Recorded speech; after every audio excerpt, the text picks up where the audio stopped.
Hello guys, welcome back to my YouTube channel walk with Arya. അപ്പോൾ ഇന്ന് രാവിലെ അമ്മ പറഞ്ഞു പീനട്ട് ഫ്രൂട്ടിൻ്റെ തോരൻ ഉണ്ടാക്കി ട്രൈ ചെയ്ത് നോക്കാമെന്ന് പറഞ്ഞു. ഇവിടെ നിൽക്കുന്ന ഈ പീനട്ട് ഫ്രൂട്ടിൻ്റെ അത് ഞങ്ങളധികം കഴിക്കാറില്ല, കാരണം വലിയ ടേസ്റ്റ് ഇല്ലാത്തതുകൊണ്ട്. അപ്പോൾ എല്ലാം കൊഴിഞ്ഞു പോവും. അപ്പോൾ ഇന്ന് പീനട്ട് ഫ്രൂട്ടിൻ്റെ തോരൻ ഒന്ന് ട്രൈ ചെയ്ത് നോക്കാം. രാവിലെ എണീറ്റപ്പോൾ തന്നെ അമ്മ എല്ലാം അടർത്ത് വെച്ചിട്ടുണ്ടായിരുന്നു. മഴ കാരണം ഞാൻ കുറച്ച് ലേറ്റായിപ്പോയി എണീക്കാൻ. എല്ലാം അമ്മ കഴുകി വെച്ചിട്ടുണ്ടായിരുന്നു. ഇനി ഇതിനെല്ലാം ചെറുതായിട്ട് അരിഞ്ഞെടുക്കണം. കുറച്ച് ക്ഷമ വേണം, കാരണം അതിന് കുറച്ച് തോലേ ഉള്ളൂ അരിഞ്ഞെടുക്കാൻ. അപ്പോൾ എല്ലാം അത് കറക്റ്റായിട്ട് അരിഞ്ഞെടുത്തിട്ട്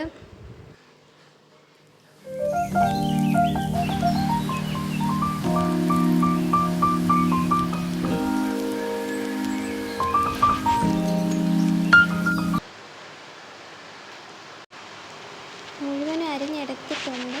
ഇനി അതിലോട്ട് 2 സവാള അതുകൂടി അരിയണം. അരിഞ്ഞിട്ടതിന് ശേഷം ഒരു ചെറിയ നമ്മൾ സാധാ കടയിൽ നിന്ന് കിട്ടുന്ന മുളകുണ്ടല്ലോ, നീണ്ട മുളക്, അത്, പിന്നെ തേങ്ങ, മുളക് പൊടി, മഞ്ഞൾപ്പൊടി, ജീരകം, നമ്മളെ വെളുത്തുള്ളി.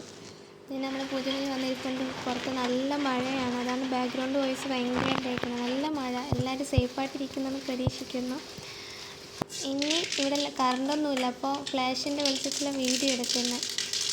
കുറച്ച് എണ്ണ, കടുക് പൊട്ടിച്ചിട്ട് നമ്മൾ എടുത്ത് വച്ചിരിക്കുന്ന സവാള അരിയും ആ പീനട്ട് ഫ്രൂട്ടും ഇതിലിട്ട് നന്നായിട്ട് ഒന്ന് വേവിച്ചെടുക്കണം.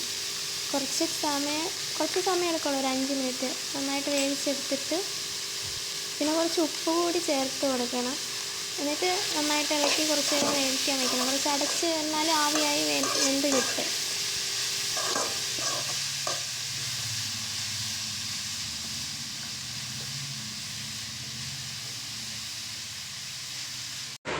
ഇനി നേരത്തെ എടുത്ത് വെച്ചിരുന്ന ആ തേങ്ങ, വെളുത്തുള്ളിയൊക്കെ അരച്ച് വെച്ചിരുന്ന ഇതിലോട്ട് ചേർത്ത് കൊടുക്കുന്നു. ചേർത്ത് കൊടുത്തിട്ട് കുറച്ച് നേരം വഴറ്റണം. അതിൻ്റെ ആ പച്ചമണമൊക്കെ ഒന്ന് മാറുന്നവരെ.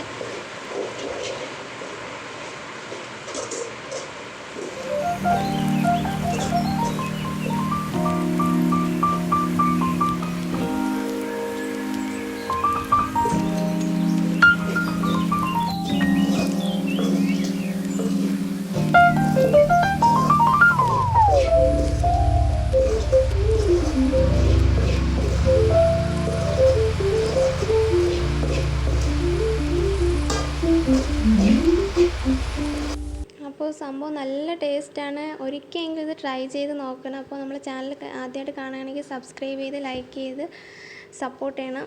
അപ്പോൾ അടുത്ത വീഡിയോയിൽ കാണാം. ബൈ.